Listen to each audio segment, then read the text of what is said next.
한국 기독교사 토파보기 이어지고 있습니다. 우리의 숨소리로 이 터를 지켜나가자. 네, 메인 세미나 편입니다. 지난번에 방송 나름 괜찮았습니다. 뜨거웠고 했는데 전화도 여러 군데에서 받으셨다는 소식도 들었고 했는데 도마가 한국에 왔느냐에서 이제는 두 번째 광고 드린 것처럼 불국사에서 발견된 십자가가 제목입니다. 저희들이 이제 준비를 하면서 처음에 무슨 이야기인지 잠깐 개요 설명을 좀 듣고 그 다음에 메인 세미나 편으로 본격적으로 들어가 보도록 하겠습니다.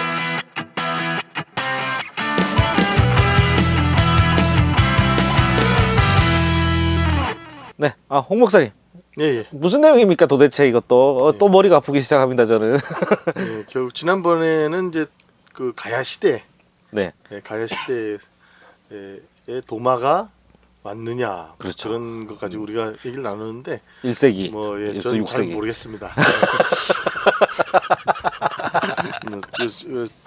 한번 빼시는 걸로. 그러게요. 그 가야에 도마가 왔다는 거를 누군가 증명을 해낸다면 네, 그거는 세계 교회사적인 발견이고요. 네, 그리고 그분은 만일 그 고등학생이라도 네, 대학교 학부생이라 하더라도 네. 이것만 발견하면 네. 바로 박사학위를 받을 수 있는 발견하면 박사학위를 받았어요. 논문을 써야 되는 거 아니에요? 그러니까 논문을 그러니까 발견해서 아. 논증을 하는 거죠. 증명을 해낸다면 네. 바로 박사를 받을 수 있는 정도의 그 획기적인 사건. 인문학 쪽에서는 웬만하면 그렇게 그 소년 박사 이런 걸 안 주거든요. 고고학을 해야 되는 거 아닙니까 그러면? 뭐 그렇죠. 고고학까지도 가야겠죠. 어. 그러니까 거의 불가능한 일이긴 한데 네. 이 이학이나 공학 쪽에서는 그 네. 아주 젊은 네. 20대 박사들이 막 나오잖아요. 네. 어쨌든 이 인문학 쪽은 그 많은 그 이렇게 자료 수집이라든가 네. 학문적인 훈련의 과정이 길기 때문에 참 이렇게 학자로서 이렇게 서기가 많은 지난한 과정이 있는데 네. 이런 것만 하나 제대로 파가지고 아주 밝혀낸다면 바로 박사가 될 수 있는 그 알겠습니다. 정도의 주제입니다. 근데 이제 어쨌든 지금 그만큼 이게 사실관계가 네. 아직 설사 수준이다. 설사. 정사로 네. 가기에는 아직 갈 네. 길이 멀다. 이렇게 볼 수 있고요. 알겠습니다. 이제 오늘 우리가 이야기하려고 하는 건 바로 이제 도마 이후에 네.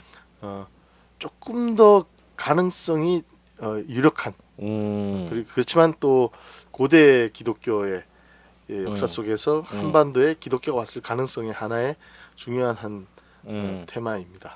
바로 그 당나라 시절에 네. 당나라 때 한반도에 기독교가 왔을 수 있지 않을까 하는 그런 주장들이 지금 학계에 있습니다. 네. 그러면은 저희들이 이제 봐야 될 게 이제 제목 자체는 불국사에서 발견된 십자가인데 네. 그거를 이야기하려면은 뭐부터 봐야 되는 거죠? 지난번이 7세기, 6세기, 7세기까지 이야기였는데 그 이후인 거죠. 이번은 우리 그 결국은 중국의 예. 역사를 봤을 때는 당나라 네, 당나라. 600년대 군대가 유명한 당나라. 당나라 군대. 예. 근데 왜 당나라 군대예요? 당나라 때 너무 편안해서 그 군기가 없었다는 거 아닌가? 그렇겠죠. 예. 뭐 그때 그 당나라 말기에 네. 좀 이따가 그 당시에 그 아주 당나라의 그 정치, 경제, 사회. 안이한 군사적인 예. 분위기 이런 것들을 좀 이따 얘기할 수밖에 없는데요. 네네. 어쨌든 이제 당나라 때 도래했던 600년대 도래했던 기독교의 흔적 역사들을 오늘 얘기해 보지 않을 수 없을 것 같습니다. 흥미진진합니다. 예, 그 당나라 때 기독교를 네. 경교라고 불렀어요. 경교. 예. 예. 경자가 이 빛날 경자인데요. 네. 이 빛나는 종교다, 뭐 빛나는 가르침이다, 뭐 이런 뜻인 것 같습니다. 그래서 그 당시에 빛날 경자. 그 대진 경교라고 불렀습니다. 하기야 광교라 그러면 좀 이상하긴 합니다. 빛방자를 쓰면 그래서 예. 밑에 거기 있어가지고 경교라고 불렀는데 대진 경교라고 불렀어요. 대진 대진은 경교. 이제 옛날 로마 제국을 대진국이라고 불렀대요. 네네. 그래서 로마 쪽에서 온 빛나는 가르침이다. 뭐 그런 뜻인 것 같습니다. 네. 그때 당나라 때 그 대진 경교가 들어왔는데 이것의 기원을 쫓아 올라가면 네. 이제 그 초대 그 교회 네. 그 칼케돈 회의, 칼게톤 회의. 예, 예. 그 니케아 회의 이후에 네네. 예, 소집됐던 칼케돈 공의의 역사부터 거슬러 올라가지 않을 수 없습니다. 한참 가네요. 예, 그때 신학적인 중요한 논쟁이 있었는데 그때 발생했던 한 분파가 네. 바로 이 경교와 관련이 있다고 볼 수 있습니다. 그러면 이제 경교라는 게 본파가 들어온 건 아니네요. 그러니까 정통이 들어온 건 정통이 들어온 건 약간 여기도 결국 비정통 비정통. 거예요. 예, 그러니까 한마디로 예. 저 그 지중해 헬레니즘 지역에 네.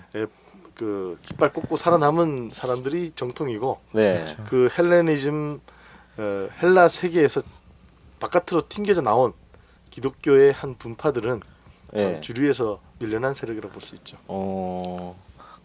그럼- 그게 바로 예. 이제 이름하여 네스트리우스파라고 합니다. 네스트리우스 파. 예. 네스트리우스라는 네. 그 당시 그 초대교회 한 교부의 네. 그 신학적 주장을 네.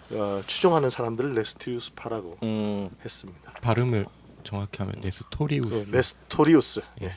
네스토리우스. 네. 네스토리우스에 대해서 오늘 예. 한번 먼저 이야기를 좀 나눠보고 네네. 그 다음에 이제 경교 쪽으로 이야기가 넘어가야 될 것 같습니다. 알겠습니다. 자, 그럼 네스토리우스 파가 뭡니까? 누가 얘기해 주실까요? 네, 저 우리 그 말씀이 너무 없어가지고 제가 할까요? 우리 네, 언저리 인문학자. 언저리 인문학자 신 목사님께 좀 네스토리우스파에 대해서 그렇죠. 간단하게 개요를 좀 설명해 달라고 제가 부탁을 했습니다. 이분 근데 무시하시면 안 됩니다. 서강대학교 종교학과 수료 그리고 감리교신학대학교 수석 입학 예, 전체 수석 입학. 서울대 갔어야 돼요. 아유 생각해 보면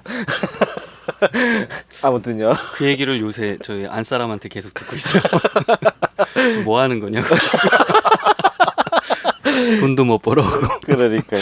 자 하십시오. 예, 저기 네스토리우스는요. 예. 지금 홍 박사님 말씀해주신 것처럼 네. 초대 교부 중 한 사람인데요. 네. 그, 사람 이름입니까? 예예. 네. 네스토리우스 주교였어요. 음. 그리고 뭐 신학자이기도 하고요. 안디옥 학파 출신의 네. 당시 콘스탄티노플의 그 총주교였거든요. 어. 그러니까 콘스탄티노플. 굉장한 지위와 또 학파를 거느린 그 신학자. 아까 전 시간에 했던 무슨 변선한 학장님처럼 네. 그렇게 추앙받는 인물이었고요. 콘스탄티노플이면 정파잖아요. 쉽게 얘기하면 나름. 그 지역적으로 봤을 때 거기가 로마의 중심이었죠. 그러니까요. 그렇죠. 서울 같은 굉장히 데죠. 그러니까 정통에서 네. 주류에서 이제 비주류로 밀려나게 되는 과정이 지금 이 나오는 거구나. 칼케톤 회의까지 기독론 논쟁 과정이에요. 예. 그러니까 그 당시에 그 안디옥 학파가 있었고 그 다음에 북아프리카의 알렉산드리아 학파가 있었고요.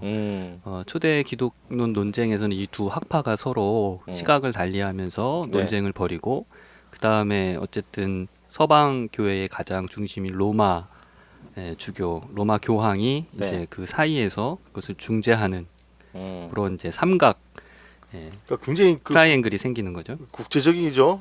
이탈리아 반도, 그 소아시아의 콘스탄티노플, 지금의 터키 이스탄불, 그다음에 이집트의 알렉산드리아. 그러니까 뭔 내용으로 기독론 뭘로 회의한 거예요? 예, 그러니까 예수님이 어떤 분이시냐, 예수님의 예. 본성을 놓고 네. 논쟁을 벌인 건데요. 사실은 그 이전에 네. 초대교회의 그 이단들은 다 이미 축출이 됐어요. 니케아 회의에서 예수님의 본성을 네. 완전한 하나님의 신성을 지니신 분으로 고백을 했기 때문에 네. 예를 들어서 양자론이라고 네. 이단이 초기에 있었거든요. 예수님이 처음부터 신성을 지니고 태어나신 게 아니라 이제 세례를 받으실 때 네. 내지는 또 십자가에서 죽으실 때 음. 하나님의 아들 그러니까 신성을 이제 부여받은 거다. 이런 식의 이단이 있었는데 이거는 뭐 교회에선 받아들여지지 않았고 입양설이죠. 입양설. 예, 원래는 사람이었는데 예, 그렇죠. 입양 당하셨다. 우연득병하여 하나님의 아들이 된 거죠. 입양설 탈락했고. 예. 예. 그 다음에는 이제 또 다른 정반대 극단의 이단인데 그건 가현설이라고 그래요. 가현설. 예. 예. 육체적인 건 물질 세계를 부정적으로 봤기 때문에 예. 하나님의 신성이 육신을 입고 이 땅에 오신다는 게 말이 안 된다. 예. 그러니까 예수님은 이제 영적 존재인데 사람의 어떤 형상처럼 이렇게 보이신 거다. 환영으로 보이신 거고 예수님의 이미 실제로 십자가에서 죽으신 게 아니라 이제 죽은 척 하실 거다. 쇼합니다. 쇼. 자, 일명 홀로그램설. 홀로그램 좋네. 홀로그램설이 또 있었고. 그러네요. 예. 그러니까 이 두 양 극단의 이단은 아니에요. 네스토리우스 교리도 네. 또 이제 알렉산드리아 교리도 예수님의 인성과 신성을 둘 다 이렇게 강조를 하고 네. 중요시합니다. 근데 네. 강조점이 조금 차이가 있었던 거예요. 음. 제가 조금 이제 설명을 쉽게 하기 위해서 우리 그 남북 관계에 예, 통일론이 있잖아요. 예. 예, 그러면 이제 그 연방제 통일 방안이 연방제, 있어요. 예. 그러면 연방제 통일 방안은 북한하고 남한하고 두 체제를 인정하는데 네. 이제 한 국가로 네. 이렇게 연방제로 이렇게 네. 통일하자라는 거거든요. 네. 그러니까 네스토리우스가 예수님의 인성과 신성이 어떤 관계냐라고 했을 때 이제 예수님의 인격 안에 인성과 신성이 이렇게 연방제 통일 방안처럼 나 이런 주장 처음 들어봤어. 약간 종북 스타일인데. 종북 아니고 우리 방송 종북으로 몰리면 어떻게 해? 제가 왜 이런 예를 들었죠? 아니 근데 이거 정확한 겁니다. 이게 좀 어려워요. 이게 기독교 신학 논쟁이라 그래서 제가 조금 쉽게 어떻게 설명할까 생각해 본 더 건데 사람들이 멘붕이 올 것 같아. 쉽게 설명하려고 생각을 했는데 연방제가 떠올랐다는 거 예. 아니에요? 아, 신성- 위험한 분이네. 신성과 본성이 예. 연합, 예. 그러니까 동거 공존하면서 연합하는 상태로 예수님의 인성 안에 있는 거죠. 아. 근데 알렉산드리아 학파 그리고 알렉산드리아 학파의 그 주교이자 학파의 수장인 이제 아까 말씀드린 시릴 같은 경우는 그렇게 얘기를 하지 않았어요. 마치 지금 남한을 중심으로 북한을 이제 괴멸시켜서 흡수 통일하려고 통일론. 하는 흡수 통일론이 있는 것처럼 어. 거기서는 이제 남한 한 차제가 예. 북한 체제를 완전히 잡아먹는 거거든요. 예. 그러니까 마치 키릴은 이제 하나님의 신성이 예수님의 인격 속의 그 인성을 이제 통일체로 이렇게 잡아먹는다. 아. 그러니까 지배하거나 흡수한다. 복속해서 흡수해버려서 이제 예수님의 인격 안에는 완전한 신성만이 존재하는 거죠. 그런데 이런 알렉산드리아파의 주장을 이렇게 밀고 나가면 예수님을 낳으신 그 어머니 마리아가 예수님의 신성을 잉태하여 낳으신 게 되는 거예요. 그래서 이제 여기서 이제 문제가 되는 그 용어 개념이 있죠. 테오토코스라고 그러니까 신을 낳으신 분, 그러니까 신의 어머니라고 마리아를 이렇게 숭앙할 수 있는 시릴이 그렇게 주장해요. 그런 식의 방향으로 가게 돼요. 근데 네스토리우스는 마리아가 신을 낳은 분이다라는 거는 이게 신학적으로도 논리적으로도 맞지 않다라고 주장을 해요. 왜냐하면 예수님의 인격 안에 인성과 신성이 둘이 공존하고 있고 마리아가 낳은 건 예수님의 육체와 인성일 뿐이지 예수님의 신성까지 어떻게 마리아가 그걸 낳을 수 있느냐라고 하면서 데오토코스가 아니라 크리스토토코스, 그러니까 그리스도를 낳으신 분으로서 마리아를 존중하는 건 맞지만 하나님의 어머니 테오토코스라고 마리아를 숭배하면 안 된다라고 주장을 하게 되는 거죠. 어떻게 들으면 약간 개신교 입장에서는 그렇죠. 크리스토토코스가 더 그러니까 데오토코스의 그 사상이 발전하면 결국은 신을 잉태하려면은 마리아 자체도 거룩한 존재여야 그렇죠. 된다라는 논리로 그렇죠. 발전하고 네. 마침내 마리아도 무음하다 그 성모 마리아 숭배 사상으로 갈 수 있는 중요한 한 기반이 되는 거죠. 이런 게. 근데 이제 솔직히 안디옥 학파의 이 네스토리우스가 우리 현대인의 입장에서는 조금 더 합리적인 질문을 하는 것 같습니다. 예. 그래서 그 여기 제가 최근에 발간된 알리스터 맥그라스의 기독교 역사를 보면서 네스토리우스 부분을 봤는데 네. 이 맥그라스도 네스토리우스의 이런 질문과 관심사는 타당한 이유가 있었다 이렇게 얘기를 합니다. 예. 그러니까 개신교 신학에서는 네스토리우스가 이단으로 몰려서 파면당했다라는 게 조금 이해가 안 되는 그런 게 많은 것 같아요. 지금 여기 폴 틸리의 그리스도교 사상사에서도 그 부분에 대해서 굉장히 지적을 하고 있더라고요. 틸리 입장이 그런 거 아닙니까? 그렇죠. 자기도 그런 입장일 거예요. 예. 그러니까 네스토리우스의 신학이 뭐 음. 특징적으로 아까 말씀드린 양자설이나 또는 가연설처럼 이단적인 거는 아니고 오히려 기독교 신학의 어떻게 보면 정통을 구성하는 걸 충분히 반영하고 있거든요. 근데 이제 그 부분에서 무언가 정치적으로 밀려난 게 아닌가라는 의심을 갖게 하죠. 근데 한 가지 조금 이제 네스토리우스 학파의 견해에서 좀 부족한 건 있어요. 그건 뭐냐면 신학적으로 이제 인성과 신성이 같이 공존한다라고 얘기하면서 또 죽음에 대해서도 예수님의 신성이 죽음을 죽으신 건 아니다라고 얘기를 해요. 신성이라는 건 초월적이고 절대적인 건데 어떻게 십자가에서 죽고 살고 할 수 있겠어요. 그러니까 십자가에서 죽으신 건 예수님의 육체와 인성이다라고 고백을 하게 되는데 이 부분은 좀 구원론과 관련해서 좀 문제를 만들 수 있죠.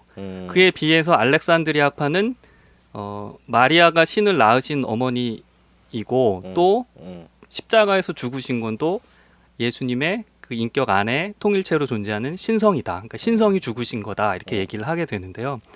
그리스도교 그 기독론에서는 그러니까 신이 죽으셔야 뭔가 구원의 완전성과 확실성이 만들어져요. 근데 물론 신만 죽으면 안 돼요. 또 인간이 죽어야 돼요. 인간의 대표자. 그래서 결국 1900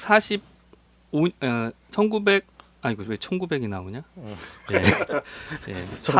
451년이죠. AD 451년에 칼케톤 회의에서 네. 참 인간, 참 하나님으로서 이제 그 정식을 만들게 되죠. 근데 이 참 인간, 참 하나님이라고 하는 그 기독론 정식은 어찌 보면 안디옥 학파의 견해도 수용한 거고, 네. 그리고 알렉산드리아 학파의 견해도 수용해서 이렇게 종합을 한 거다라고 얘기할 수 있어요. 그런데 그 과정에서 무언가 하나의 조건이 나온 거죠. 네스토리우스를 파면시켜라. 그러면은 그 정식에 합의하겠다. 그래서 결국 로마 교회에서는 둘을 화해시키면서 또 로마 교회가 이후에 이제 성모 숭배를 마리아 네. 숭배를 이제 조금 필요시 하잖아요. 네. 그러니까 이제 그 부분에서 그거를 또 관철시키기 위해서 둘의 이제 종합을 만들면서 이제 네스토리우스가 그 하나의 합의의 조건으로 이렇게 파명당하는 형식으로 이렇게 축출이 당하게 되는 겁니다. 그러니까 저건 잡아 죽여야지 된다. 뭐 이런 거잖아요.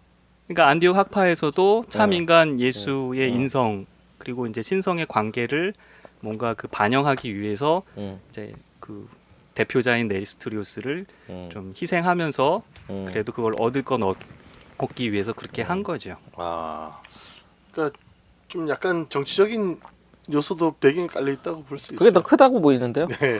그러니까 그 네. 지금도 이제 정치하면서 논쟁하는 걸 보면은 이렇게 프레임 그렇죠. 프레임을 만들어서 프레임 싸움을 하잖아요. 그러면서 말꼬리 잡고 늘어지고 그 그런 거 지금도 그런 어떤 세월호 같은 사건이 갑자기 종북이 되고 네, 그러니까 그 뭐 전혀 상관없는 게 종북. 동성애자들이 빨갱이가 되는 그렇죠. 어떤 여러 가지 그 이런 무상급식 빨갱이. 너무 많이 갔습니다. 결국은 되게 신학적으로 양자 간에 맞는 말이긴 한데 네. 이제 그 정통성을 누가 획득하느냐 하는 정치적인 문제가 강했던 것 같고, 그리고 이제 제가 보기에는 아까 이제 연방제하고 흡수통일론을 비유를 들었는데 결국은 이제 예수의 어머니가 누구냐라는 질문은 그리스도가 누구냐라는 질문과 연결이 됐기 때문에 그렇죠. 결국은 그리스도의 신성과 인성의 문제를 제가 보기에는 알렉산드리아 학파는 좀 화학적인 결합으로 본 것 같고, 그렇죠. 변형돼서 하나 된 신성. 그러니까 이게 그 물이 되는 것도 H2O잖아요. 네. 그게 수소하고 산소인가요? 네. 그게 이런 역사학자들 고등학교 졸업한 지 오래돼서 수소 2개, 산소 수소와 하나. 산소가 전혀 다른 건데 두 개가 결합이 되면 물이 되듯이 또 화학적인 결합의 개념으로 봤던 것 같고, 이 네스토리우스는 기계적인 결합처럼 본 게 아닌가. 이것도 비유가 좀 물리적인 결합. 물리적인 결합. 그래서 약간 그 논쟁점이 있겠지만 어떤 쉽게 얘기한다면 그렇게 볼 수도 있지 않을까. 그러니까 전체적으로 보면 두 견해 다 기독교 전통적인 교리 안에서 수용 가능한 시각의 차이거든요. 근데 그게 한 견해가 아예 이단적으로 이렇게 규정됐다라는 건 좀 정치적인 공의의 성격이 있는 거죠. 네, 저는 뭐 정치라기보다는 뭐 이것도 정치겠지만 감정 싸움이 아니었나. 그랬을 수도 기분이 있어요. 나빠서 조금 다른 거 인정할 수 있는 것임에도 불구하고 그냥 싫은 거야 저런 몽이 저 새끼가. 저거는 잡아 어쨌든 쟤는 안 돼 그거잖아요. 제가 보니까 그러니까 네스토리우스가 주로 문제를 제기하는 쪽이었던 건 맞아요. 보통 알렉산드리아 학파에서 테오토코스를 이야기하면서 네. 하나님을 낳으신 어머니 이런 이제 설을 많이 얘기했는데 그거에 대해서 네스토리우스는 굉장히 그게 좀 기독교 껌거리 시비를 기독론에, 걸었구만. 예, 맞지 않는다라고 해서 문제 제기를 했던 그러니까 거거든요. 좀 알렉산드리아가 좀 보수적이었다고 보면 예. 이쪽 안디옥은 좀 진보 좌파처럼 예. 문제 시비 거는 뭐 그런 그렇죠. 분위기가 아니었나. 그 알렉산드리아 학파는 조금 더 영적인 부분에 관심을 했던 것 같고 네. 그 안디옥 학파는 윤리적인 부분. 그러니까 결국은 그리스도의 신성과 인성 어디에 포커스를 맞춰서 무게 중심을 두느냐가 서로의 그 입장 차이를 그 감정적인 갈등으로까지 만들었던 것 같습니다. 솔직히 말해서 6.25 전쟁하고 좌우 분열될 때도 솔직히 다 좋은 나라 만들어 보자고 하다가 그렇죠. 서로 이 이데올로기 갈등이 된 거잖아요. 그게 나중에는 음. 감정 싸움이 되고 증오심으로 가버렸죠. 것 예. 같은 거죠. 송 박사님 뭐 숟가락 얹을 거 없습니까? 없습니다. 알겠습니다. 좀 깔끔하신 분이에요. 이거 참 그 고대 교회사 이거 예. 폴 틀리 그리스도교 사상자 이런 거 참 오랜만에 꺼내니까 머리가 아픕니다. 근데 이런 거 말 좀 쉽게 바꿨으면 좋겠어요. 데오토코스, 그러니까 뭐 뭐라고요? 크리스토토코스. 예. 이거를 이제 그냥 그대로 그냥 직역을 해서 예. 사용하는 건데 이거를 좀 한국인들이 이해하기 쉬운 어떤 그런 신학적인 설명과 용어로 아까 하나님 엄마 뭐 이런 그죠, 거. 하나님 엄마. 그리스도 엄마, 네, 하나님 엄마. 그리스도 엄마 뭐 이런 거 좀 더 훨씬 더 친근한 논쟁이 되겠다. 알겠습니다. 자, 그래서요. 그런데 이제 네스토리우스가 이제 그 주교직에서 물러나고 파멸당하고 그리고 유배 아닌 유배를 가게 되는데 이제 네스토리우스라는 이제 수장만 물러난 게 아니라 이제 네스토리우스 학파 자체가 이제 그 근거지를 잃고 이제 유럽 지역의 이제 신학과 교회에서 이제 좀 피신을 떠날 수밖에 없었던 거죠. 이제 그래서 칼케톤 공의회에서 참 하나님 참 인간이라는 정식이 잘 조화롭게 만들어진 것 같지만 실제적으로는 안디옥 학파 네스토리우스 일파가 이제 정치적 영향력을 잃고 지중해 유럽 세계에서 이제 갈 곳을 못 찾게 되는 거죠.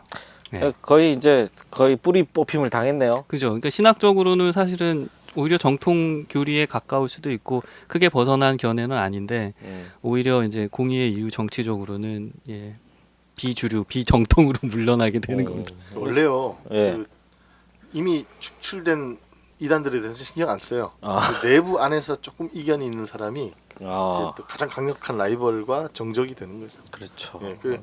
그래서 이제 칼케톤 회의 이후에 네. 소집된 431년 에베소 회의 때 네. 결국 이제 정죄가 확정이 됩니다.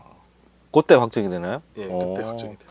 어디로 쫓겨납니까? 근데 이 양반들 그냥 축출당해서 끝나는 건 아닐 거예요. 동쪽으로 가는 거죠. 동쪽으로. 밀려서. 예. 동쪽으로.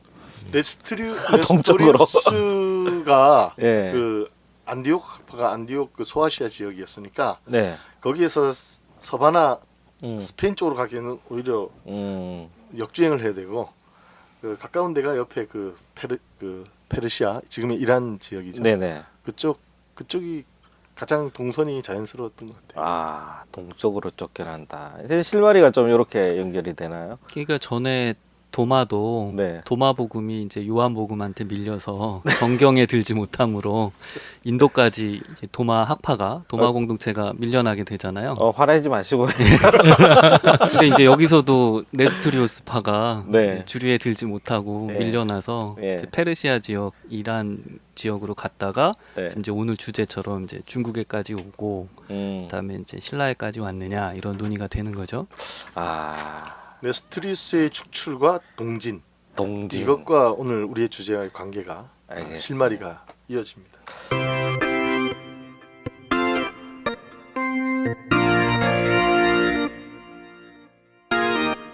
자, 그러면 어디로 갔습니까? 뭐 사료들이 있나요? 그러니까 이제 431년에 축출된 네. 이후로 네. 이제 페르시아에 제일 먼저 가는데 페르시아에. 그 소아시아에서 바로 옆이 메소포타미아 예, 그 중동 지역이잖아요. 중동 예. 지역과 이제 그 옆에 페르시아 지역이죠. 네. 거기를 갔다가 거기서 이제 조로아스터교 조로아스터교. 아, 오랜만에 들어보는. 조로아스터교 예. 그 짜라투스트라 짜라스투스. 아, 발음다. 짜라스투스라. 아, 뚜드라. 짜라투스트라 아, 예.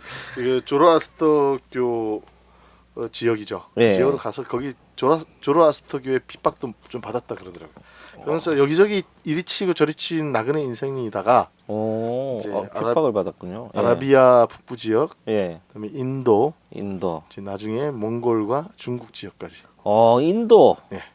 그렇게 예, 어. 확장이라고 볼 수도 있고 이제 좀 여러 그 지역의 토호 세력들로부터 견제 받으면서 이렇게 이동하는 그런 모습을 볼 수 있어요. 그 도마가 인도에 갔다면은 외지에서 만나면 되게 반갑지 않습니까?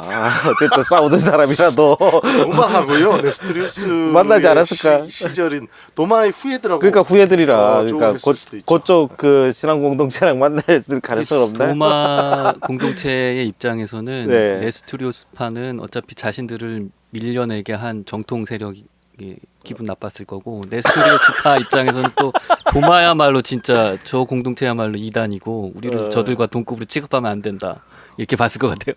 그래도 밖에 나가면 다 애국자 된다고. 해외 지금 해외 저 가면 캐나다 다 독일에서도 예. 촛불 집회하고 태극기 집회 따로 해요. 그래요?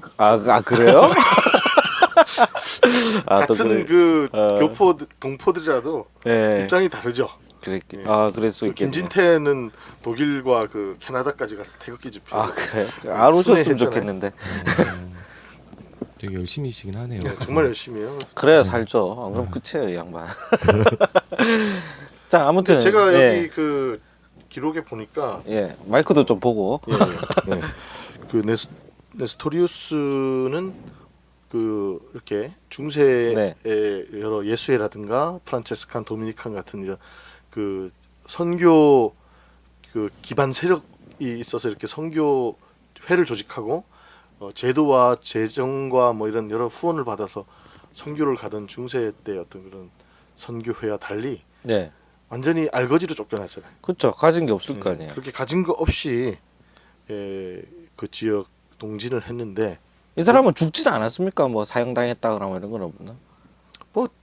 그건 한번 확인을 해봐야 되는데 네스토리오스는 네. 실제로 같이 움직인 건 아니고요. 유배를 가서 거기서 이제 죽은 걸로 네. 나오고, 그러니까 네스토리오스 학파가 학파가. 예, 이제 스승도 파면당하고 또 죽으시고, 이제 본인들은 이제 페르시아로 이렇게 또 더 동쪽으로 이렇게 계속 이동하게 된 거죠. 우리나라도 그런 거 있잖아요. 누구 잘못했으면 일단 유배 보내놓고 네. 바로 사약 따라서 나중에 이제 적절한 시점에 이제 가서 사약 먹이가 단종도 그렇게 대중의 여론이 무관심으로 돌아서고 그렇죠. 조용해지면 예.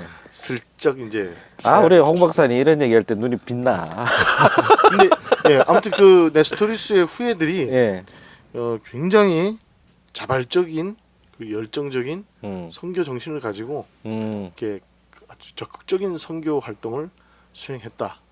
이런 한이 있었겠죠. 한이. 그러니까 근데 어쨌든 그 뭐라고 해야 되나요? 그 불굴의 어떤 자신들이 가지고 있는 신념에 대한 확신이라든가 그것을 또 이렇게 선교하고 전도하려는 네. 의지들은 굉장히 강했던 것 같습니다. 그것이 없었다면 중국까지 왔겠어요? 손 박사님 동의하십니까? 그거는 뭐 확실한 것 같은데요. 네. 근데 쫓기고 이러면 안정적인 곳을 찾다 보면 네. 흘러 멀리까지 가기 마련이죠. 좋은 얘기가 안 나와요. 은혜로운 얘기는 안 나와. 예. 그러니까 예. 그 오늘날 이 여러 가지 그 재정적 예. 지원과 기초 위에서 네. 선교를 하는 시대에 비하면 굉장히 아주 이제 열정적이고 네. 그 뭐라고 해야 되나요? 아주 놀라운 그 동진의 역사였다. 그러니까 제 생각에는 기독교 진리에 대한 확신이 있었던 것 같아요. 자신들이 갖고 있는 네스토리오스 학파의 그 교리적인 그 이론이 어떻게 보면 신앙적으로 굉장히 중요한 본질을 담고 있는데 그게 이제 서방 교회에서 밀려난 거잖아요. 그러니까 이거를 이 진리를 잘 전수해야겠다는 사명이 있지 않았을까라는 생각이 들어요. 자, 그래서 동방으로 쫓겨나서 이리저리 가다가 페르시아를 거쳐 이제 인도 거치고 인도 거치고 그 다음에 중국으로 가나요? 중국으로 들어. 그런 역사입니다. 그러면 중국에는 뭐 언제 이것도 중국에 들어왔다는 자료가 있습니까 이게? 아 그러니까 네, 이건 손 박사님. 그 비문에 비문에 네. 잘 잘 적혀 있어요. 비문 나왔습니다. 비문. 예, 비문 신경 쓰셔야 돼요. 정치자분들이 예. 갑자기 귀가 쫑긋해질 것 같은데. 예, 일부 들으신 분들 비문 신경 쓰셔야 됩니다. 그러니까 이게 전설처럼 떠돌았죠. 그리고 유물 같은데 예, 이 중앙아시아나 이런 데 보면은 네, 불상에 네. 이렇게 십자가를 메고 있는 불상들도 발견되고 그래요. 네. 그러니까 그 이동 경로에 따라서 그런 유적들이 나타나는데 문헌상 기록이 확인이 안 됐었습니다. 원래는 예. 예, 그래서 중국에 기독교 세력이 왔던 것 같은데 예. 언제 왔었고 어떤 사람들이 왔었나 그게 솔직히 베일에 쌓여 있었던 건 사실입니다. 그럼 뭐 최근 기록인가요 이게 발견이? 근데 그게 이제 이게- 확증이 되죠 어느 시점에. 아까 문제에서 말씀드렸던 오. 꽤 옛날이에요. 발견된 게. 원래는 옛날인데 발견된 게 이제 1600년도 17세기에 발견됐는데 그 비문이 있다는 거잖아요. 네, 그렇죠. 여기 보면 이제 알로펜이라고 하는 단장이 알로펜? 네, 예. 그 사람이 이제 한 635년에 네. 이제 당태종 이제 정관 9년 네. 예, 요때인데요. 이때 중국에 도착하죠. 네스토리우스 학파의 알로펜이라는 사람이 네, 알로펜이 단장으로 한 이제 네스토리우스파 예. 선교단이라고 해야 선교단. 네. 예. 뭐 그때 그게 왔다고요. 당태종 9년 635년에 그러니까 그런 게 어디 나와 있냐고 그러니까. 그게 이제 1623년에 예, 발견된. 그 중국에 와서 선교 활동을 하고 있던 네. 예수의 선교사들. 네. 그러니까 종교개혁 이후입니다. 네. 예. 음. 1517년에 종교개혁이 일어나고 네. 예수회가 가톨릭 안에 조직이 되고 네. 그 예수회가 아시아로 오게 되거든요. 네.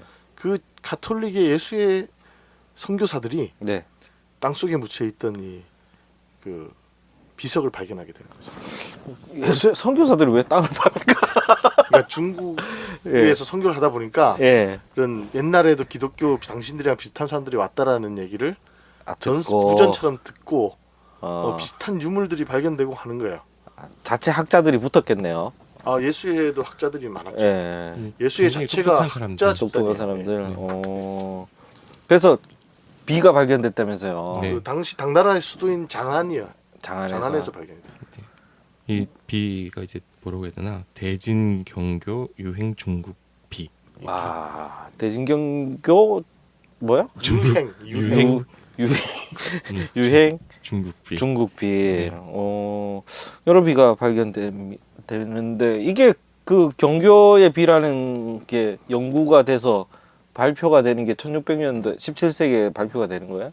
이제 확인이 되는 거죠. 예. 예, 그 17세기에. 예. 그래서 그래서 이 비석에 음. 약 1756자, 음. 1700자 이상의 음. 그 한자와 70개의 시리아어로 시리아어, 예. 시리아어, 당시- 아랍어. 예, 시리아. 예. 시리아어가 각인이 돼 있습니다. 그러니까 아까 안디옥 학파가 그 안디옥 지역이 시리아 지역이에요. 그러니까 그 사람들은 시리아어를 썼던 거죠. 그러니까 이건 도마처럼 약간 뻥이 아니라 실제적으로 중국어로 비문이 남아 있고 예. 또 그들이 왔던 그 안디옥 지역에 사용했던 시리아어를 그대로 또 같이 이제 붙여놔서 예. 보다 확정적인 증거가 되는 거죠. 어떻게 뭐 도마설 비하하시는 겁니까?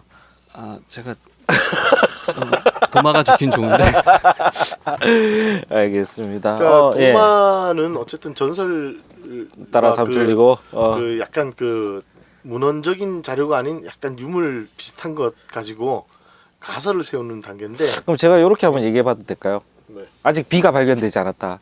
도마가 그죠? 한번- 비만 발견하면 도마가 가야에 갔다라는 글이 적힌 비석이 예, 뭐 인도나 예, 이런 곳에서 발견이 된다. 예. 그러면은 이거 가야 지역 있는데 좀 산이나 이런 데를 좀 뒤지면서 예, 가야의 그 무슨 어떤 비석이 있나 봐야 될 가야 것 같아요. 지역에 김해 지역에 어떤 그 절벽에 예.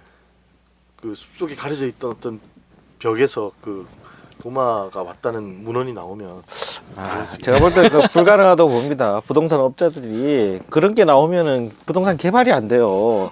그래서 그냥 덮어버리더라고요. 제가 보니까. 알겠습니다. 아무튼간에 예. 그 실제적인 문헌 자료들, 음. 그다음에 그 비석의 발견 네. 이것이 바로 이 경교의 실체를 확인하게 해줬습니다.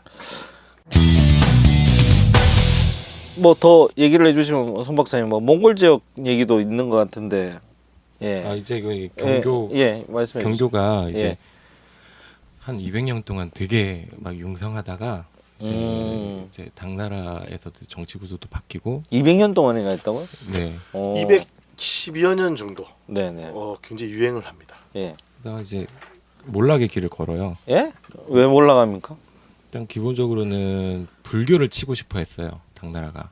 그래서 회창멸법이라는 걸 발표를 하거든요. 그러니까 무협지 같은 회창멸법이요? 뭐라 그래야 되지? 그 예. 불교 사찰들이 너무 많은 부동산을 소유하고 있고 예, 예. 근데 뭐 군역 같은 거를 가야 되는데 이제 일부러 예. 승려가 돼서 군역을 피하고 아. 막 당나라 이런- 때 스님은 군대의 면제였거든요. 아. 예. 거기서도 군 면제자들이 예. 네. 그러다 보니까 이제 예. 나라의 재정 같은 것도 생각을 해야 되고 예. 그러니까 이제 불교를 치려고 딱 회창멸법을 했는데 불교는 살아남았는데 경교는 없어져 버린 거예요. 이게 경교가 굉장히 그 토착화라고 해야 예. 될까 그런 걸 굉장히 잘해서 예. 불교의 외피를 입고 있는 기독교를 만들었거든요. 네. 그랬는데 이제 회창멸법이 시행되지만 불교는 이제 민중계층에 튼튼하게 뿌리를 받고 있었으니까 살아남았는데 이제 경교는 이제 민중 속을 깊이 들어가지 못했기 때문에 일단은 그러니까 지금으로 굉장히 치면은 강남에 계신 분들만 주로 믿었던 종교였던 거예요.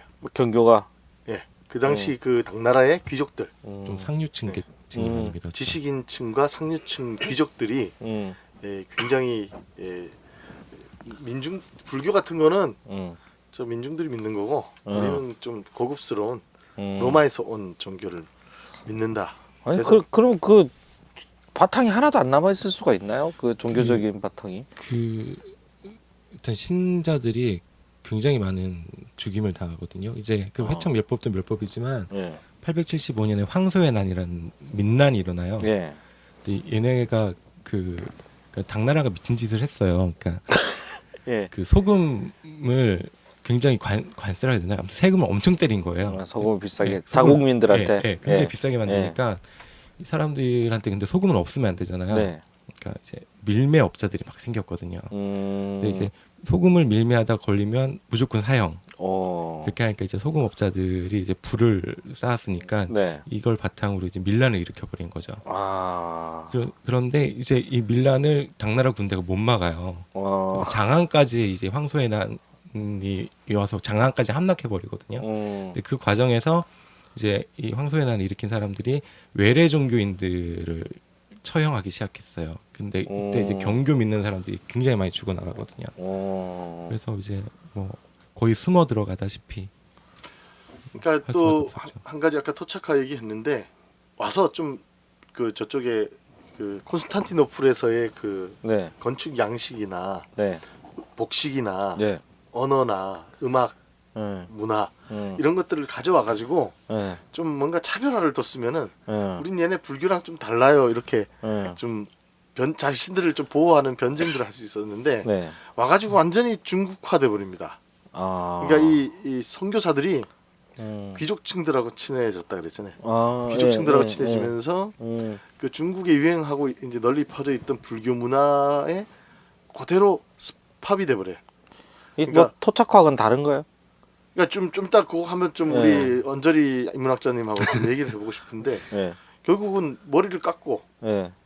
승복을 입고 경교가. 그다음에 옆에 있는 사찰하고 똑같이 사찰처럼 짓고 그러니까 저쪽에 그 노풀에 있는 성 소피아 성당 같은 예. 그런 성당을 지은 게 아니고 절을 졌구나. 절 같은 모양으로 지은 거예요. 어. 그리고 그 목탁을 치면서 네.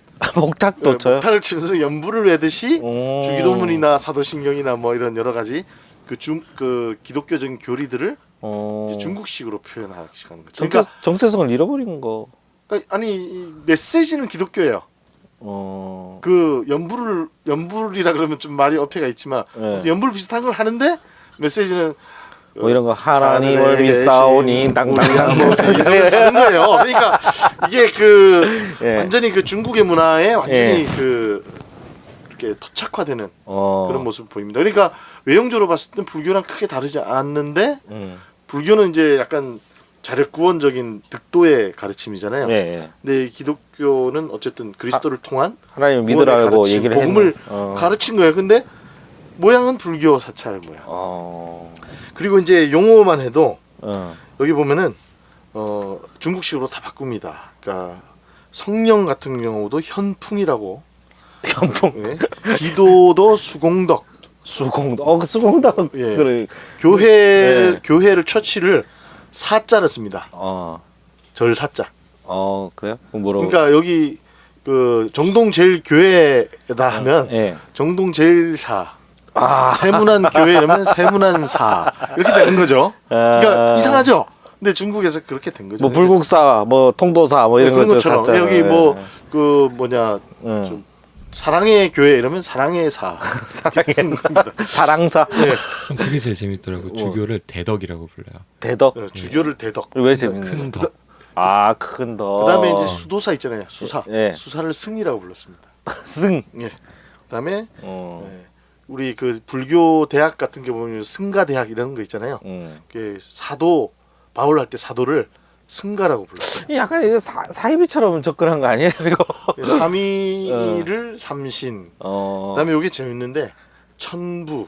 예. 그러니까 하나님을 얘기하는 거죠. 예. 천부를 천존이라고. 천존. 예. 무협지에 나오는 얘기인데 이거. 그러니까 이런 예. 식으로 이 예. 중국 사람들이 굉장히 익숙한 종교적인 언어로 이렇게 기독교의 개념들과 용어들을 이렇게 변환하는 이런 모습들을 보입니다.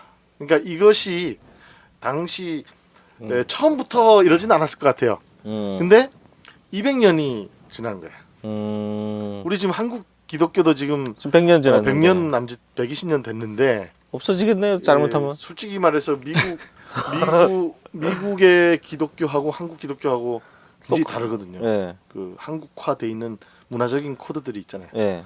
그런 것처럼 이제 특히 유럽 교회하고는 한국 교회가 훨씬 더 다르고. 뭐 새벽기도? 뭐 아무튼 새벽기도부터 비롯해서 뭐 주여 삼창 이런 거 안 하잖아요. 주여 삼창. 주여 삼창 같은 거 안 하는데 우리나라 하잖아요. 이게 왜 삼창을 해야 돼? 이게 한국적인 어떤 문화적 코드가 있겠죠. 맞아요. 이게 어쨌든 간에 이 당시 경교가 당나라의 그 문화적인 건축, 음악, 언어, 복식, 뭐 그다음 예전 이런 것들이 굉장히 중국 문화와 중국 불교의 형태에 이렇게 스팝돼 갔다.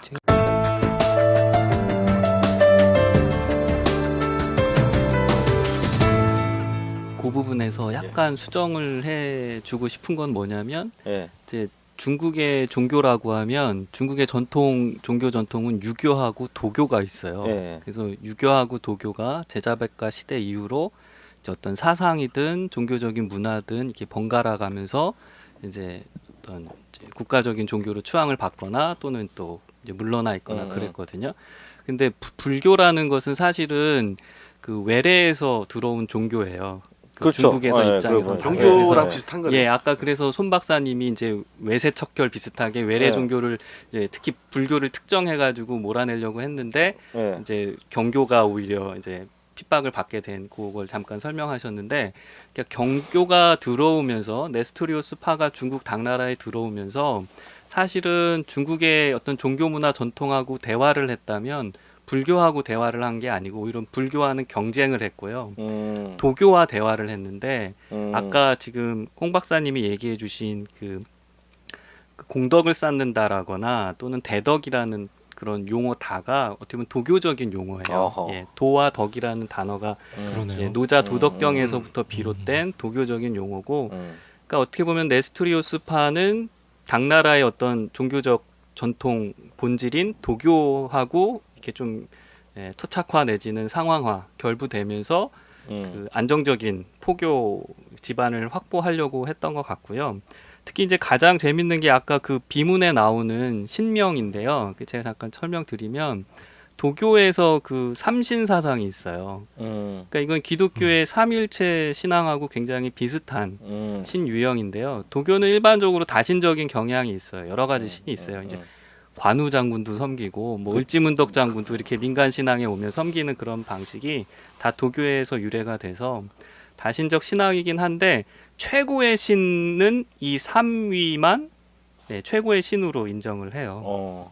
그래서 그 비문에서 천존이라는 단어를 이제 하나님을 표현하기 위해서 경교에서 썼는데 그 천존이라는 단어가 바로 도교에서 사용한 그 최고의 삼위 신에게 붙인 칭호고 다른 신들에겐 천존이란 말은 절대 안 쓰거든요. 제일 높은 거네, 제일 예. 높은 거. 그래서 마치 이제 성부 하나님, 창조주 성부 하나님처럼 도교에서도 원시 천존이라는 말을 쓰는데요. 원자는 으뜸 원자에 신은 비롯될 시예요. 그러니까 뭐 태초에 만물을 창조하신 하나님처럼 모든 만물이 그것으로부터 비롯된 근원, 최고 하나님을 원시천존이라고 하고요. 원시천존. 예, 그러니까 성부 하나님이죠. 네. 그 다음에 도네요. 예, 영보 천존이 있어요. 영보천존. 예, 그러니까 신령할 영자에 보배로울 보자 써서 이게 뭐겠습니까? 성령 하나님. 성령. 예, 영보 천존. 그 이거 다음에 이단 전문가. 저 이단 아니고요. 예. 아, 예. 그 다음에 자꾸 이 방송을 통해서 제가 이상해지는데 저 기독교 목사입니다. 그러니까요, 목사님. 저 지식이 철철 그러니까요. 넘치네. 예. 그 다음에 태상노군이라고 있어요. 아, 이분은 노군이네요. 클 태자에 윗상자 쓰고 노자는 이제 노자를 얘기해요. 도덕경을 쓴 노자. 노자를 예. 신격화해가지고 군이라는 단어 이제 군자할 때 군. 그러니까 지극히 높은 스승 노자님이라고 이렇게 고백합니다. 노자의 신성과 인성 논쟁이 있었겠네. 그 성제 노자. 이 노자가 와, 결국 미치겠다. 예. 기독교 신학에서는 바로 예수 그리스도가 성자. 된 거예요. 예. 성자 하나님, 태상노군. 유형이 굉장히 유사하네. 예, 그러니까 그러니까 소름 끼쳐요. 이곳에 사는 사람이나 저곳에 사는 사람이나 대가리는 이게- 비슷한 거예요. 그러니까 평행 이론이라 그래야 되나? 데자뷰라고 해야 되나? 네스토리오스파가 좋다고 생각했을 거예요. 도교랑 대화하면서 도교 용어로 자신들의 기독교 신앙을 변증하기에 좋겠다. 그래서 그 삼위일체 신학의 도식을 이제 이렇게 가져가면 충분히 설명 가능하고, 그래서 그 비문에 나오는 이제 예수님이 승천하신 얘기 같은 것도 설명이 조금 나와 있더라고요. 그 비문에. 근데 거기서 이제 마치 도교에서 이제 죽지 않고 하늘로 오른 이제 신선, 그걸 천선이라고 하거든요. 네. 그러니까 예수님은 이제 천선의 반열에 오르신 분인 거죠. 그런데 그 비문에 보면은 예수님의 죽음과 그리고 이제 무덤에서 이제 다시 되살아나신 얘기는 안 해요. 네. 왜냐하면 도교에서는 천선 밑에 네. 지선이라고 있어요. 아. 하늘에 오르진 못하고 죽지 않은 고 신령이 된 건 맞는데 이제 산신령, 산신이 된 거예요. 유명 지리산이나 설악산에 그 이제 수호 산신이 된 거죠. 그리고 이제 그 밑에 하급이 이제 시해선이라고 그래요. 그 뭐냐면 바다시니까. 죽어서 이제 그 죽어요. 이게 아, 시해선. 원래는 죽지 않고 네. 하늘에 오르거나 땅에 오르거나 해야 되는데 죽어서 묻히긴 묻히는데 네. 관뚜껑을 열어보면 시신은 사라지고 없고 그 사람이 들고 다니던 지팡이만 있다거나. 시신이 사라졌다는 데서 소름 돋았어. 그러니까 예수님이 뭐 원래 썩는 거 아니에요? 시신이라는 게? 아니요. 방금 바람 열어봤나. 같이 아, 사라진 방금 거죠. 열어봤는데. 그러니까 예수님도 3일 만에 그거 관뚜껑에 붙어 있을 수도 있잖아. 옛날에 그 있었잖아. 열었는데 없어. 관뚜껑에 붙어 있어. 이렇게 붙어 있어. 이게 믿음 없는 자들이죠. 예수님이 빈 무덤을 얘기하니까 예. 당시 유대 지도자들이 이거 제자들이 시신을 훔쳐간 거 아니겠냐 이렇게 얘기했잖아요. 예. 근데 이제 시신이 부활해서 신선이 되신 거잖아요. 신선이 지금 무슨 얘기를 하고 있지? 지금 굉장히 위험한 발언. 헷갈리네. 아 지금 이게 도교에서 도교적 발상을 예, 보면 관을 열어보면 우리 정리를 좀 할게. 지금 도교 얘기하고 있습니다. 근데 이제 경교가 그런 식으로 설명한 게 아닐까 근데 자신들의 신앙. 지금 굉장히 유사점하고 이 관련성이 느껴지네요. 소름 끼쳤다니까. 그리고 예. 불교 예. 불교하고도 예. 라이벌 관계였기 때문에 예. 불교 솔직히 말해서 우리가 기독교가 찬송가 만들어서 교회가 부흥하는 거 보고 네. 불교도 찬불가 만들었거든요. 그렇죠. 성가대도 있어요. 예, 그 예, 불교도 예. 이제 그 성가대라고 하나요? 모르겠어. 하여튼 그 아무튼 성가대처럼 불가대라고 그것도 하네. 있어요. 예. 아무튼 그런 어떤 문화적인 코드가 상대방 비슷하죠. 라이벌의 예. 어떤 장점을 보고 예. 이렇게 흉내를 내거나 응. 모사하는 그런 문화적인 현상들이 분명히 확인이 되거든요. 그러니까 제 생각에는 네. 불교도 사실 인도에서 출발한 그 소승불교나 그런 종교가 그 중국에 오면 아예 중국화가 된 선불교가 되잖아요. 그러니까 불교도 뭔가 중국의 토속 종교인 도교를 용어나 이제 무라는 개념이나 이런 허라는 개념이라는 걸 갖고 네. 오고, 그리고 이제 불교도 이제 민간에 많이 퍼지게 되고, 그러니까 그러면서 경교도 대승불교화되고 그렇죠. 그러니까 경교도 도교의 어떤 신명이나 이런 그 종교적인 법식을 좀 모방하고 차용하면서 이제 안착을 하려고 하는데, 이제 불교에 비하면 아무래도 조금 이제 정착을 못했다는 생각이 들긴 들어요. 네. 지금 신동엽 목사님이 말씀해주고 계십니다.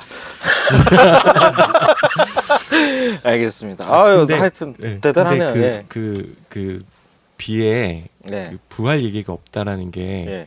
그 어떤 서양의 학자, 제 이름은 까먹었는데 네. 그 비의 그 진실성을 의심하는 분이 그건 기독교 신앙이 아니다. 왜냐하면 부활이라고 하는 가장 핵심적인 요소가 빠졌다? 비에서 빠졌다. 그래서 네. 그걸 지적하시는 분이 있어서 예. 왜 빠졌을까 저는 약간 그런 고민이 있었는데 지금 네. 신명산 얘기 들으니까 그러니까 십자가 신학을 얘기해야 되는데 도교에서 보면은 최고의 신이나 신선은 죽지 않고 하늘에 올라야 되는데 그러니까 예수님이 승천하신 거는 딱 맞거든요. 근데 죽으셔서 묻히셨다가 시신이 사라졌다라고 하면 그것도 아주 놀라운 신선이긴 하지만 그냥 급이 떨어지는 예. 거예요. 그렇지. 급이 떨어지네. 아래급이란 말, 시해선이란 네. 말. 차라리 어디 감난산에 오르셔서 산신이 되셨다라고 하면 이제 지선이 되겠는데 네. 물론 예수님은 승천하셨습니다. 그러니까 예수님은 이게 네. 육두품부터 진골 성골을 다 이렇게 그러니까. 섭렵하시는 그렇죠. 그런 그래서 거의 태상노군 네. 노자의 반열에 오르신 제3 위격이 되신 분이죠. 그러니까 최고의 개념을 기독교에서 생각해 놓은 이 개념이 네. 독일에 갖다 놓으니까 급이 떨어져 버리는 학급 개념이 돼 버린 거죠. 그렇죠, 예. 그 학급 개념을 갖다 놓으면은 권위가 떨어지니까 그거는 일단 편의주의적으로 생략. 뭐 그렇죠. 생략하든 나중에 질문 예, 들어오면 예. 그때 그렇죠. 귀뜸해주는. 우리도 뭐 방송에 댓글 모르는 거 들어오면 바로 답 안 달아드립니다. 공부해가지고 방송 때 말씀드리겠습니다. 그런 거는 아니 뭐 어쨌든 대단하네. 지금 예. 여기서 느껴지는 게 뭐냐면 예.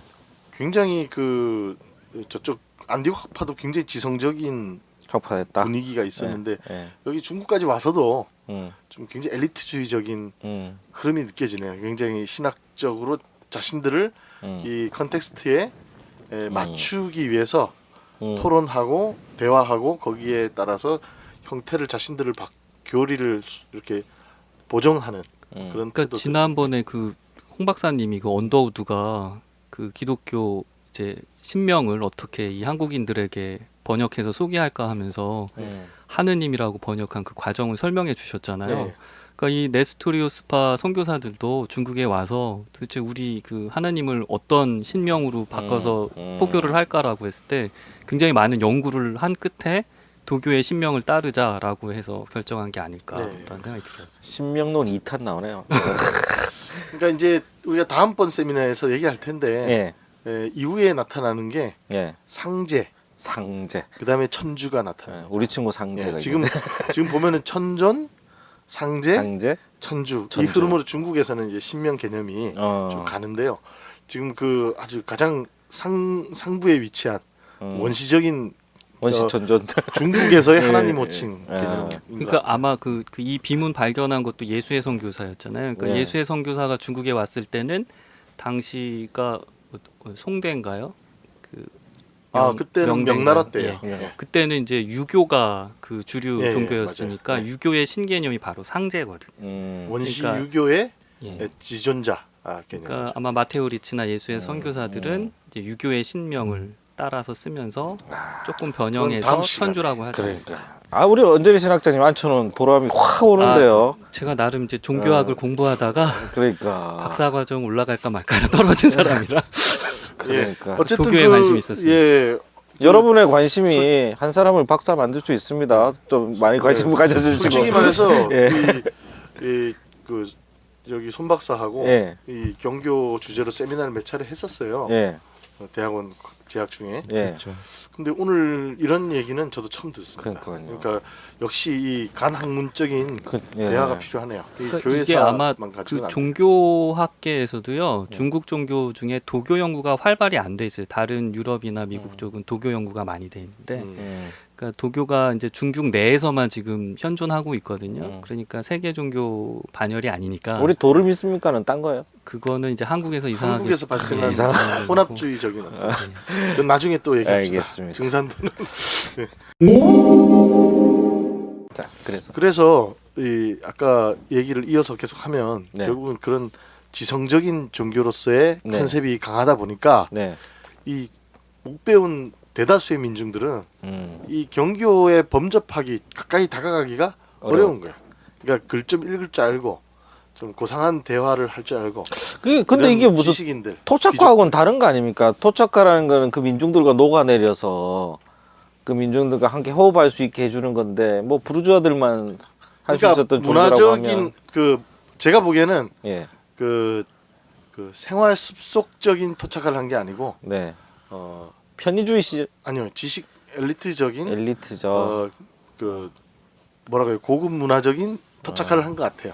아, 그러니까 모양 외형만 토착을 했지 그 신앙의 그 어떤 종교적인 어떤 민중들의 기층 종교 문화와 결합되지 못했다. 그러니까 우리나라의 토착과 신학과는 좀 다르지 않나 이걸 얘기하는 거죠. 현대 한국 교회에서 논쟁이 됐던 토착과 신학하고는 예, 좀 결이 다르다. 다르죠. 이 근대적인 개념의 토착과 신학이고 이거를 그래서 제가 이제 언저리 신학자 인문학자님하고 한번 좀 대화하고 싶은 게 이게 지금 하나님의 개념을 도교적인 용어들과 막 섞어버리는 게 이걸 우리가 토착화라고 볼 것인지 아니면 혼합주의로 볼 것인지 그거를 우리가 결론을 낼 수는 없겠지만은 한번 입장을 한번 나눠보고 넘어가야 되지 않을까 싶어요. 손 목자님은 어떻게 생각하시는데요?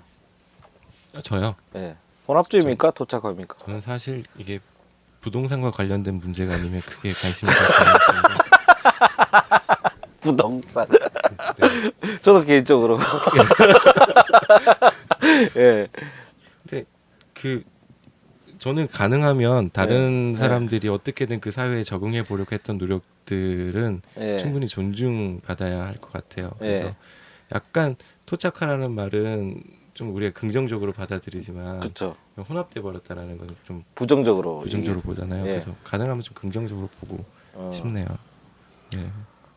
우리 뭐 저는 네스토리우스파는 좀 갖고 있는 한계가 있었던 것 같아요. 아까 예수님 인성 신성 얘기하면서 그 기독론 논쟁 말씀드렸지만 데오토코스가 사실은 신학적으로는 좀 문제시 될 수 있어요. 마리아를 성모, 신의 어머니라고 고백하고 숭배하는 게.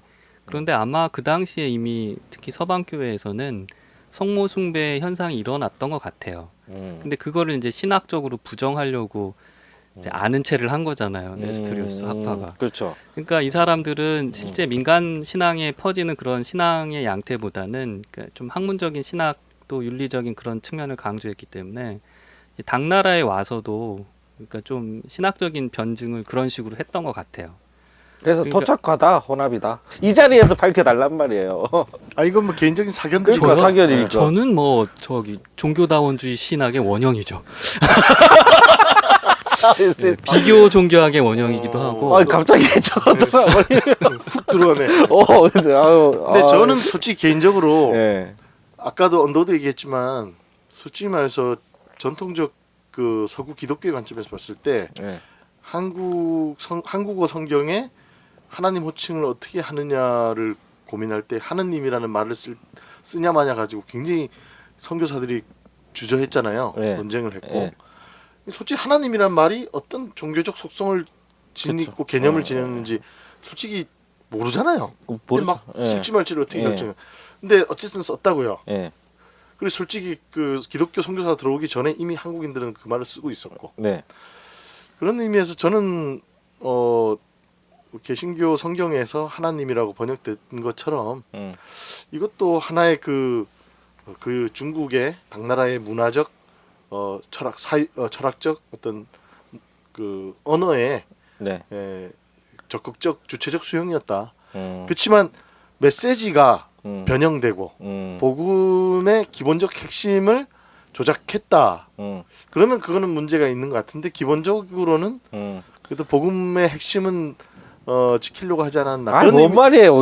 그런 의미에서 예. 토착화 그런에 가깝지 않나. 도착하에 가깝다. 저는 어쨌든 예. 이 사람들이 그 당시에 살고 있는 사람, 그 지역에 살고 있는 사람들이 가장 이해하기 쉬운 방식으로 자신을 설명하려고 한 거니까요. 예. 저는 꽤 높이 평가. 높은 저는 도착가의 수준이다. 혼합주의는요 자신의 정체성과 주체성을 상실하는 단계를 가면 혼합주의라고 보는데 네.